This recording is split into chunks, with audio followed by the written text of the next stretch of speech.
Online academy. ఈ వీడియోలో మనం 26-27 బడ్జెట్ యొక్క మొత్తం విలువ ఎంత అనే దాని గురించి మాట్లాడుకోబోతున్నాం. ఒక సంవత్సరానికి 26-27 అనే సంవత్సరానికి 53 లక్షల కోట్ల బడ్జెట్ ని నిర్మలా సీతారామన్ గారు ప్రవేశపెట్టడం జరిగింది. మరి ఇక్కడ ఈ 53 లక్షల కోట్లు నిజంగానే ఆదాయమా?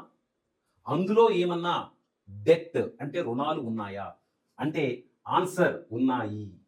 మరి ఎంత మేర రుణాలు ఉన్నాయి ఒక సంవత్సరానికి అనే నంబర్ వింటే మీరు ఆశ్చర్యపోతారు.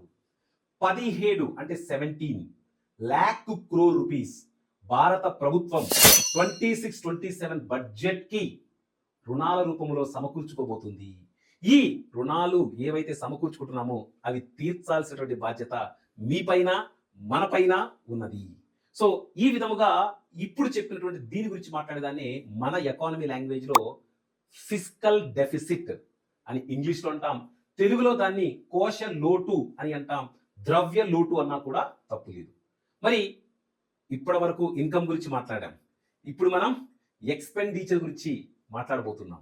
మరి ఎక్స్పెండిచర్ లో దేశం 26-27 బడ్జెట్ లో 12 lakh crore రూపీస్ భారతదేశం అభివృద్ధి అంశాలపైన ఖర్చు పెడుతుంది.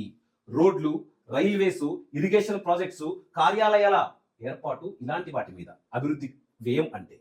మరి అభివృద్ధి ఏతర వ్యయం నాన్ డెవలప్మెంటల్ యాక్టివిటీస్, జీతాలు, డిఫెన్స్, శాలరీస్, స్టేట్స్ కి ఇచ్చే గ్రాంట్స్, సబ్సిడీలు, పథకాలు ఇలాంటి వాటిపైన ఖర్చు పెట్టేది నాన్ డెవలప్మెంటల్ ఎక్స్పెండిచర్, అభివృద్ధి ఏతర వ్యయం. మరి ఇక్కడ అభివృద్ధి ఏతర వ్యయం 41 లక్షల కోట్లు ఉన్నది. 41 lakh crores non developmental expenditure ఉన్నది.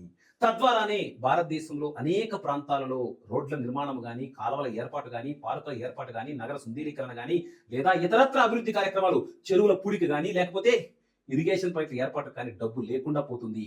ఎందుకంటే చాలా దేశానికి వచ్చే ఆదాయంలో ఎక్కువ శాతం మనము అభివృద్ధి కాకుండా ఖర్చు పెట్టడం జరుగుతుంది. ఇది మంచి సూచికేనా? అంటే ఇది దేశాన్ని ముందుకు తీసుకెళ్తుందా లేదా కింద కామెంట్ రూపంలో తెలియచేయండి. దాంతో పాటుగా మీకు ఎస్పీ అకాడమీలో మీకు ఉచిత పీడిఎఫ్ ఇవ్వబడుతుంది. ఈ వీడియో మీకు నచ్చినట్లయితే షేర్ చేయండి, లైక్ చేయండి అండ్ మీ యొక్క బ్లెస్సింగ్స్ ని మా పైన ఉంచండి. Thank you very much. Next వీడియోలో మరొక టాపిక్ తో మళ్ళీ కలుద్దాం.